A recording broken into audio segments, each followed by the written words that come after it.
Hello and welcome to Wildcraft Dyeing. On this week's episode, we are going to be dyeing with pokeberries. Come join me.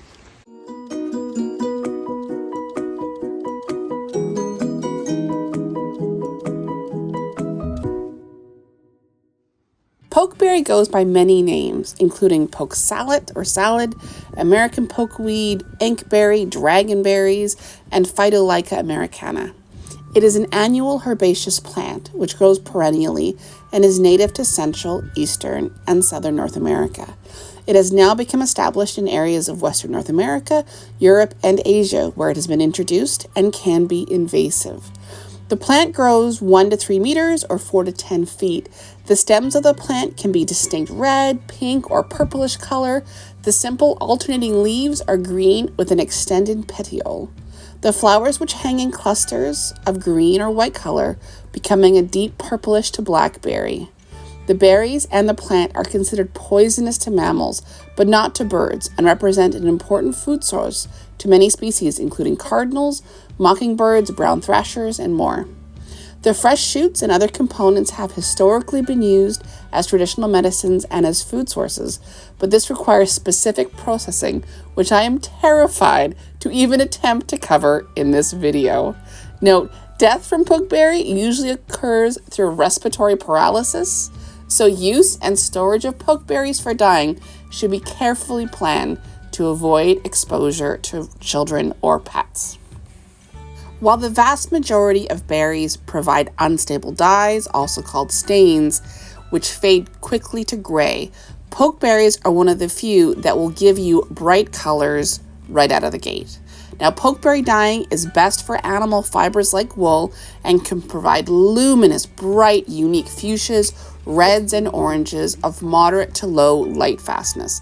In sunlight, the dyes will eventually fade to browns and yellows over time, but this is a good option for projects which will be indoors, such as making a wall hanging. Given the poisonous nature of the berries, I do not believe this is a suitable dye for knitting, crocheting, or sewing projects which might be near infants. I have experimented quite a bit with pokeberry dyeing. I think Carol Lay's multi-day process works the best. You can find it online at her website, hillcreekfiberstudio.com. Caveat though, her approach calls for a lot of vinegar, and I find that wool sitting in that much acid for a couple of days was quite hard on it. So I have adapted her approach a little to help maintain the wool's soft feel and strength. When it comes to harvesting the berries, you're going to want to make sure that they are the black mature berries. The green ones do not seem to have the same dye potential. Once you've gotten them home, you'll want to lay out 2 bowls, one to catch the berries and one for the stem and the underripe berries. So I just found the easiest way to process them was to hold onto the stem and then kind of reef the berries through your other hand, through your fingers, and kind of pull them off this way. Here I'm trying to go berry by berry, but the other way kind of worked, I think, better and was quicker. And at the end, you are going to want to mush them up. Berries have that waxy coating on the outside of them. You're going to want to break those up with your hands. For this ratio, this is one dye it's easier to do by volume just because of the amount and weight of berries you're dealing with. So I did the same thing as Carol Lay suggested, which is 1 to 2 gallons of berries, which is 4 to 8 liters of berries per 8 ounces, or about 225 to 250 grams of wool. So a whole bunch of berries, which are very heavy and wet, to your wool. Once you have your your volume of berries ready for the amount you're going to be dyeing for your project, take some time to really go through and mush up those berries. You're really trying to break that outer coating and get into that berry guts, which is what you want to do. You're increasing your surface area of dye material to your fiber, and this is going to allow a lot of color uptake. So it's really worth not skipping this step. Note, natural dyeing, including pokeberries, involves pre-mordanting. That is, introducing your fiber ahead of time to dissolve metal such as aluminum or iron. This was already done before this video, and if you're wanting to know more about that, check out my video on dyeing with acorns. I go into it in much greater depth. Now, for the first day of pokeberry dyeing, you need to let your fiber soak overnight, or about 24 hours, with 2 cups of vinegar for every 150 grams of fiber, or 4 ounces of fiber that you're dyeing with. So here I have added 2 cups of vinegar and the rest is water, and I'm going to soak them overnight.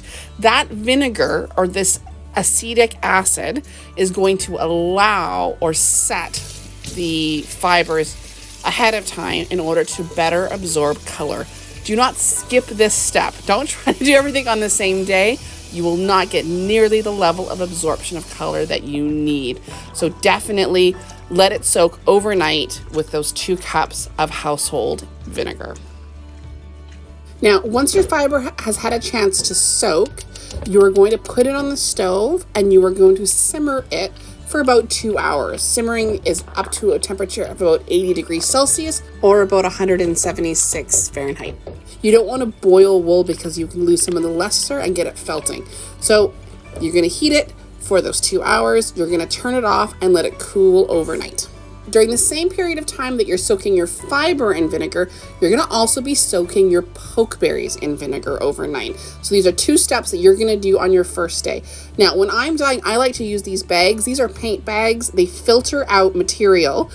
They're available at the paint store. They're inexpensive and reusable. Now, if you don't have one of these, don't worry, you don't need it. I just like doing it for the dyeing, and you'll see why towards the end when I can just pull out the bag and it's easier to use for natural dyeing.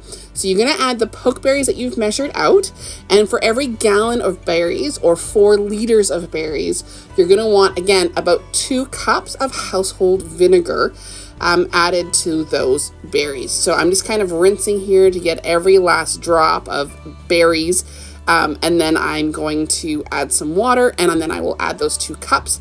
So here we go. We're going to add our 2 cups of vinegar, and now it's time to add our water afterwards. Now we want to add enough water such that there is going to be space in that dye vat when we add our material the next day. We want the material to be able to move around, but we don't want so much water that it interrupts the concentration that we're going to need to get really good color.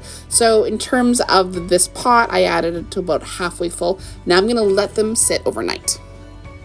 So before we start the dyeing, I just wanted to show you what the pH paper says about the acidity level of the pot with 2 cups of household vinegar. And you can see it's sitting at about a pH of 3.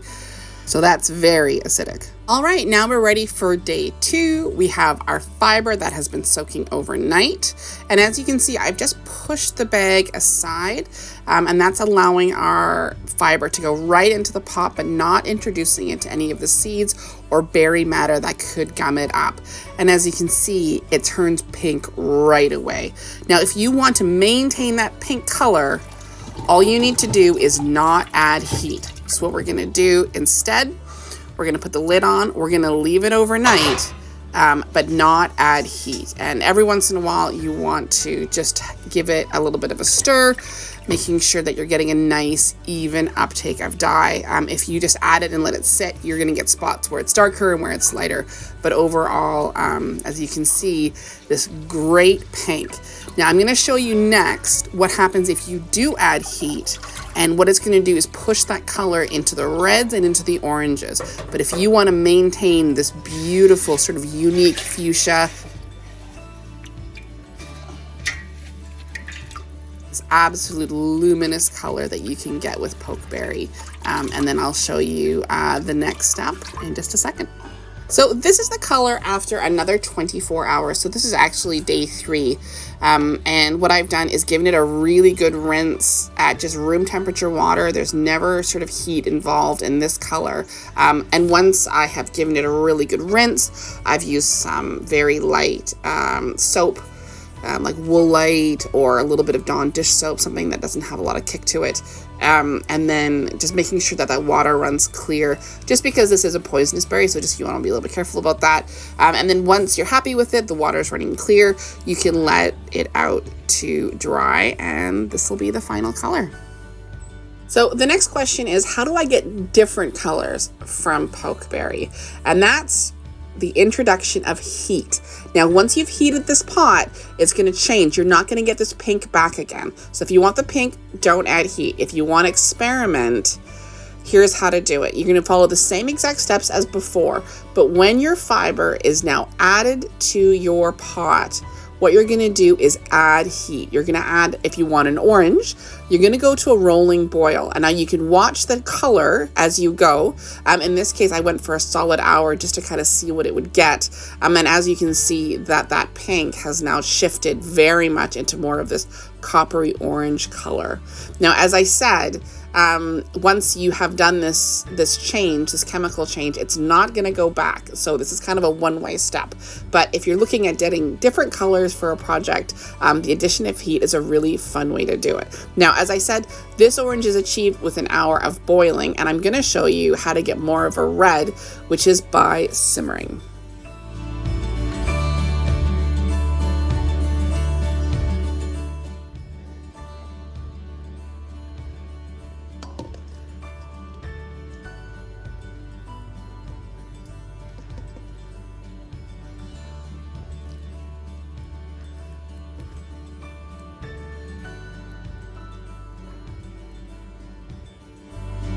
Okay, now I kept experimenting with the range in between the bright fuchsia and the orange.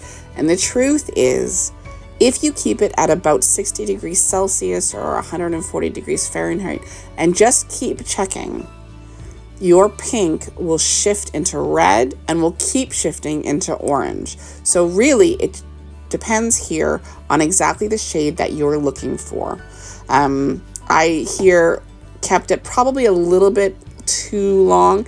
This came out much more of a red. I don't know if you can see that orange is on the right, and the red here was going to be at a lower temperature for less time. But I think if you just add a little bit of heat, you can even shift it so it's in between the fuchsia and the red. You have a ton of options here when it comes to color, so it's really worth experimenting with. Now, reminder, these colors are not super light fast. They should last years as long as they're out of the sunlight. I'm going to dry this in the dehydrator and see if I can use this later and for workshops. Will it work? Don't know.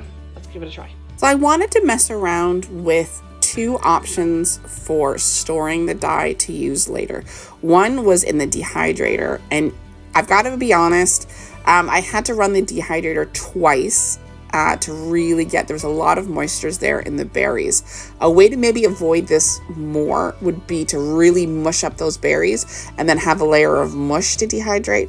I'm not sure. I didn't find this super successful, and then later on it was a little bit tough to get the dye out. Alternatively, the other thing I did was to mush it up and lay it flat in a Ziploc freezer bag, roll it up, and then freeze it. I rolled it up so that when you unroll it, you can more easily break it up for dyeing and measuring out the amount that you want to use. So out of the two, dehydrator or freezer, I probably would go with freezer.